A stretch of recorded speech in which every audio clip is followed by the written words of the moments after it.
Attention all shoujo and josei and everything in the middle manga fans. Get ready to add some new titles to your reading list, because in this video I'm going to showcase 5 manga everyone should be reading or try in 2023. And we're gonna start off with one that I do not remember much hype around it when it first came out, and maybe it's just because I missed it, but this series has been wonderful and is a pleasant surprise.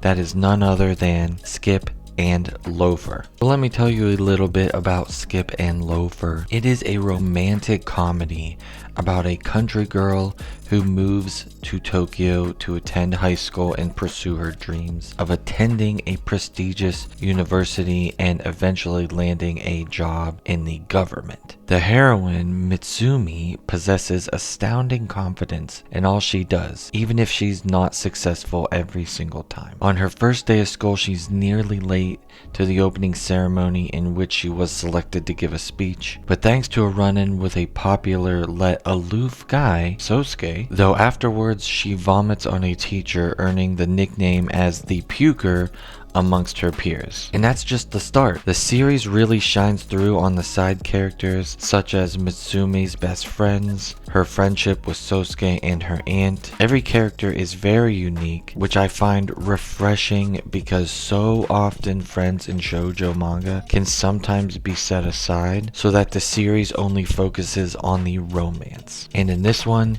you get the cake and you eat it too. So here's one that I have not seen floating around too much, and it is Wand Dance. Now in Wand Dance, the male lead is Kaboku. He's a high school guy who is introverted and possesses a stutter, and one day he comes across a girl, Wanda, dancing alone, and is inspired by her impressive skills to try it for himself. So Kaboku ends up joining the school's dance club, where he befriends Wanda as they both aspire to improve themselves and express themselves through hip-hop dance. The story is evolving, and you are literally watching Kaboku and Wanda grow as their school club is now moving on to compete against other schools in Japan to be recognized as the best team. The art style in Wand Dance is incredibly unique, especially for the scenes in which it depicts motion and movement, which is already hard considering it's a still image on a manga page. There are real references to current or older music, so you can even pull that song out of your playlist while you read through the chapters of the dance the characters are performing. It's a really enjoyable new series so far, and very excited to see what's next for the main characters. Next up, we have In the Clear Moonlit Dusk. At this time, the manga is brand new, and it is another high school shoujo romance by the author of Daytime Shooting Star and Tsubaki Cho's Lonely Planet.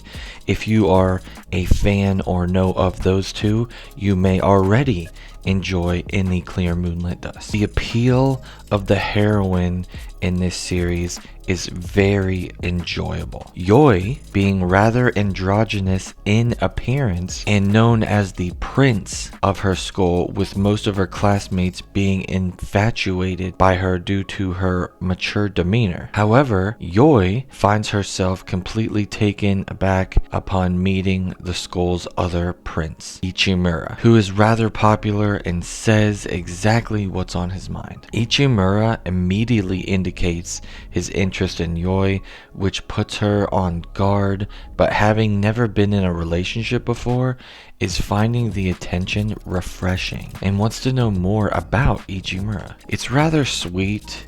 The artwork is simple yet fantastic, and the covers, as you see, have the best pops of color. Excited to see where this story will take us. Next up, we have No Longer Heroine. No Longer Heroine. This one is mixing it up a little bit. It's a manga in high school, which no manga has ever done before. Just kidding. No Longer Heroine features the leading lady, Hattori, who is in love with her childhood friend and lifelong crush, Rita. Despite Rita having a number of girlfriends, Hattori knows that she and Rita are destined to be together one day.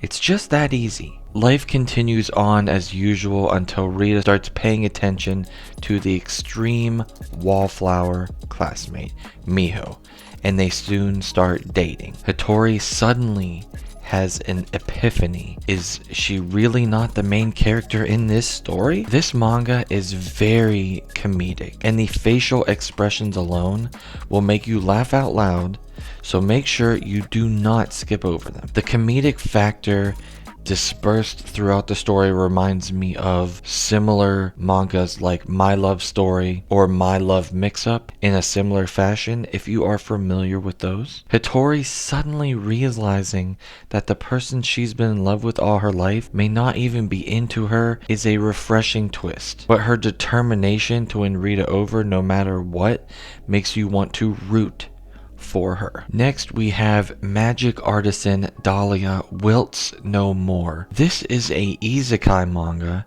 about a woman reincarnated into a fantasy world where the crafting of magical new items for the masses becomes her life's work. Dahlia's new life is met with tragedy, however, and you soon see her start to diminish under the weight of a relationship that seeks to keep her in her place and not let her shine. However, Dahlia finds happiness once more after leaving the relationship and once again focuses on making the most desirable magic products like hair dryers and eye color changing glasses, and making a hefty profit while doing so. She meets Wolfred, a soldier, and they begin a newfound friendship with each other. I really like this series as it gives more power to Dahlia in that she was able to leave a terrible relationship and was able to find enjoyment in life once more. Dahlia, she is a great lead character who wants nothing more than to enjoy making her name known for magical items and building better relationships with people. Let me know down below if you have read any of these series or you enjoy any of these series. If you enjoyed this content and you got something out of it, please consider subscribing. Thanks for watching, and I will see you all next time.